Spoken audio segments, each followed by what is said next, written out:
আসসালামু আলাইকুম everyone. Any story নতুন একটা এনিমে এক্সপ্লেনেশনে তোমাদের স্বাগতম। আজকে আমরা নতুন রিলিজ হওয়া এনিমে সাকামোটো ডেইজ এর এপিসোড 1 এক্সপ্লেন করব। সত্যি বলতে এই এনিমেটা একটা মাস্টারপিস হতে চলেছে, কারণ এনিমেটার মধ্যে রয়েছে দারুণ অ্যাকশন, কমেডি। আমার পার্সোনাল এনিমেটার ফার্স্ট এপিসোড অনেক ভালো লেগেছে, সো আমার বিশ্বাস তোমাদেরও এনিমেটা অনেক ভালো লাগবে। তাহলে চলো বেশি কথা না বাড়িয়ে গল্পে যাওয়া যাক। গল্পের শুরুতে আমরা দেখতে পাই একজন হিটম্যানকে। হিটম্যান বলা হয় এমন মানুষকে যারা মূলত টাকার বিনিময়ে মানুষকে মারে। তো এই হিটম্যানের নাম হচ্ছে তারও সাকামোটো। তো সাকামোটো তখন একটা মিশনে গিয়েছিল, সেখানে তাকে অনেক গুন্ডা মারতে আসে, কিন্তু সাকামোটো ওদের এমনভাবে মারা শুরু করে যেন ওর কাছে এরা কিছুই না। তো কিছুক্ষণের মধ্যে সাকামোটো সবাইকে মেরে ফেলে। বলা হয় এক সময়কার লেজেন্ডারি হিটম্যান ছিল সাকামোটো। বড় বড় গ্যাংস্টাররা সাকামোটোকে অনেক ভয় পেত, আর সব হিটম্যান সাকামোটোর মতো হতে চাইতো। এক কথায় সাকামোটোকে অনেক সম্মান করতো। কিন্তু হঠাৎ একদিন সে একটা মেয়ের প্রেমে পড়ে যায়। এই কারণে সে তার হিটম্যানের কাজ ছেড়ে দেয় এবং মেয়েটার সাথে বিয়ে করে ফেলে। তারপর তাদের একটা বাচ্চাও হয়। তারপর দেখা যায় সাকামোটো তার পরিবার নিয়ে অনেক খুশি মনে জীবনযাপন করছে, এবং সাকামোটো আগের তুলনায় অনেক মোটা হয়ে গেছে। বর্তমানে সাকামোটো একটা দোকানে কাজ করে। একদিন একটা ছেলে তাকে খুঁজতে খুঁজতে তার দোকানের সামনে চলে আসে। এইদিকে সাকামোটো তার দোকানে বসেছিল, আর তার দোকানে আসা একটা ছেলের নিশানা লাগানো দেখছিল। কিন্তু বাচ্চাটা খেলার সময় হঠাৎ করে তার ব্যাগ থেকে একটা কালির বোতল বের হয়ে যায় এবং সামনে থাকা একজন লোকের প্যান্টের উপর গিয়ে পড়ে। লোকটা ছেলেটাকে ঘুষি মারতে গেলে সাকামোটো সেখানে গিয়ে সেই লোকটার হাত ধরে ফেলে এবং সাথে সাথে তার হাতে থাকা পেন্সিল লোকটার গলায় ঢুকিয়ে দেয়। আসলে সাকামোটো লোকটাকে মারে না, শুধু মনে মনে ভাবে যে আমি ওকে এভাবে মারতে পারতাম। তারপর লোকটা দোকান থেকে বের হয়ে যায়। আর এইগুলো সব সেই ছেলেটা দেখছিল যে কিনা সাকামোটোকে খুঁজতে খুঁজতে তাদের দোকানের সামনে এসেছিল।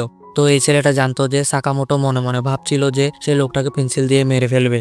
আসলে এই ছেলেটাও একজন হিটম্যান, তার নাম হলো শিন, আর তাকে সাইকিক শিনও বলা হয়, কারণ এই ছেলেটা তার সামনে থাকা মানুষের মনের কথা পড়তে পারে। তারপর সাকামোটো শিনকে একটা থাপ্পড় মারার কথা চিন্তা করছিল, আর এটা দেখে শিন ভয় পেয়ে যায় এবং বলে, আমি শিন, আমি আপনার আন্ডারে কাজ করতাম। তারপর তারা দুইজন বাহিরে এসে কথা বলে। তখন শিন সাকামোটোকে জিজ্ঞেস করে, তাহলে আপনি কি সত্যি এখন এই দোকানে কাজ করেন? আসলে শিন চাইছিল যে সাকামোটো যেন আগের কাজে ফেরত আসে। সাকামোটো তখন মনে মনে চিন্তা করে এবং বলে যে আমার হিটম্যানের দিনগুলো তো শেষ হয়ে গিয়েছে, আমি আর সেই জীবনে ফিরতে চাই না।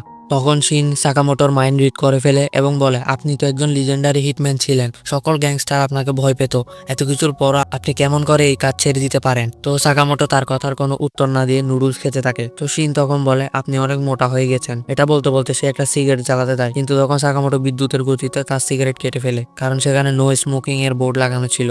সাকামোটোর স্পিড দেখে শিন বুঝতে পারে যে সাকামোটো মোটা হয়েছে ঠিকই, কিন্তু এখনো সে আগের মতো শক্তিশালী। সে চাইলে শিনকে চোখের পলকে মারতে পারে। তখন আমরা দেখি সেখানে একজন ডেলিভারি ম্যান আসে। সে ডেলিভারি ম্যান সাকামোটোর কাছে একটা সাহায্য চায়। এটা শুনে শিন ভাবে সাকামোটো মনে হয় এখনো ছোট ছোট হিটম্যানের কাজ করে এবং একজন সাধারণ মানুষ হওয়ার ভান করে থাকে। আসলে এরকম কিছু ছিল না। ডেলিভারি ম্যান তার একটা গাছ কাটতে সাকামোটোর সাহায্যের দরকার ছিল, আর তাছাড়া সাকামোটো শহরের সব মানুষের ছোটখাটো কাজে সাহায্য করত। এর কারণে সবাই তাকে পছন্দ করত। তো এত বড় একজন লিজেন্ডারি হিটম্যানকে এইসব ছোটখাটো কাজ করতে দেখে শিন অনেক রেগে যায়। তারপর শিন বলে, আমার চোখে আপনার সম্মান অনেক কমে গিয়েছে। এরপর শিন তার গাড়ির ভেতরে গিয়ে বসে এবং চিন্তা করে বলে যে আমি প্রায় 5 বছর পর সাকামোটোকে দেখলাম, কিন্তু আজও সে আগের মতো ভয়ঙ্কর। সে মোটা হয়ে গিয়েছে, তবে তার অরা এখনো কমে নাই। সে বলে, আমি যদি আগের মতো তার সাথে এখনো কাজ করতে পারতাম কতই না ভালো হতো। আর তখনই শিনের কাছে তার বসের ফোন আসে। তখন সে শিনকে জিজ্ঞেস করে যে তুমি কি সাকামোটোকে আবার কাজে ফিরে আসার জন্য রাজি করাতে পেরেছো? তখন শিন বলে না। তখন তার বস বলে, তাহলে তুমি তাকে মেরে ফেলো, কেননা আমাদের নিয়ম হলো যে আমাদের গ্যাং ছেড়ে চলে যায় তাকে আমরা মেরে ফেলি। আর তুমি যদি এই কাজটা করতে না পারো তাহলে আমি অন্য কাউকে পাঠাবো। আসলে শিনকে এখানে সাকামোটোকে মারার জন্যই পাঠানো হয়েছিল, কিন্তু শিন সাকামোটোর অনেক বড় ভক্ত, তাই সে সাকামোটোকে মারতে চায় না। তারপর শিন অনেক চিন্তা ভাবনা করার পর বুঝতে পারে যে তার এটা করা ছাড়া আর কোনো উপায় নাই। সে যদি সাকামোটোকে না মারে তাহলে অন্য কোনো হিটম্যান এসে সাকামোটোকে মেরে ফেলবে, আর যেহেতু সাকামোটোকে মারতেই হবে তাহলে আমি নিজে সাকামোটোকে মারবো। পরের দিন সকালে শিন সাকামোটোর দোকানে চলে আসে। তখন সাকামোটোর স্ত্রী তাকে বলে, তুমি তো গতকালকে আসা সেই ছেলেটা না? কিন্তু শিন তার কথার কোনো উত্তর না দিয়ে তার গুলিতে সাইলেন্সার লাগিয়ে দোকানের ভিতর চলে যায়। শিন সাকামোটোকে বলে যে সে আজকে শহর ছেড়ে চলে যাবে। তো সে সাকামোটোকে বিদায় দিতে এসেছে, কিন্তু এই কথা বলার সাথে সাথে শিন সাকামোটোর উপর গুলি চালিয়ে দেয়। কিন্তু সাকামোটো তার মুখে থাকা চকলেট দিয়ে গুলিটার দিক পরিবর্তন করে দেয়। এরপর সাকামোটো শিনের দিকে একটা আইসক্রিম ছুঁড়ে মারে এবং হঠাৎ করে তার সামনে থেকে গায়েব হয়ে যায়। কিন্তু শিন কোনোভাবে সাকামোটোর মাইন্ড রিড করতে পারছিল না। তখন সুযোগ বুঝে সাকামোটো শিনের পেছনে চলে আসে এবং অনেক জোরে শিনের মুখে একটা লাথি মারে এবং তাকে অনেক দূরে পাঠিয়ে দেয়। তারপর শিন ভাবতে থাকে যে আমি কোন সাহসে সাকামোটোর সাথে ফাইট করতে এসেছিলাম। তারপর শিনের জ্ঞান ফিরলে সে দেখে সে সাকামোটোর বাসায়। আসলে সাকামোটোর বাসা তার দোকানের উপরের তলায়। তারপর শিনকে তারা রাতের খাবারের জন্য নিচে ডাকে, কিন্তু শিন প্রথমত ভাবে যে সাকামোটো কেন তাকে তার বাসায় নিয়ে এসেছে, এবং তারপর ভাবে যে খাবারের মধ্যে মনে হয় বিষ মিশানো আছে। কিন্তু সবাইকে খেতে দেখে সে নিজেও খাবার খায়, কিন্তু বিষের কোনো প্রতিক্রিয়া দেখতে পায় না। শিন যখন খাবার খায় তখন সে অনেক আবেগী হয়ে পড়ে এবং তার ছোটবেলার কথা মনে পড়ে যায়, কারণ সে অনেকদিন পর বাসার খাবার খেয়েছে। আর তখন শিন বুঝতে পারে সাকামোটো যখন এই বাসায় প্রথম খাবার খেয়েছিল তখন তার রিয়েকশন হয়তো এমন ছিল। শিনের কাছে আজকে মনে হয় জীবনে আমার কোনো কাজ করে এত ভালো লাগেনি যত ভালো এই খাবার খেয়ে লেগেছে।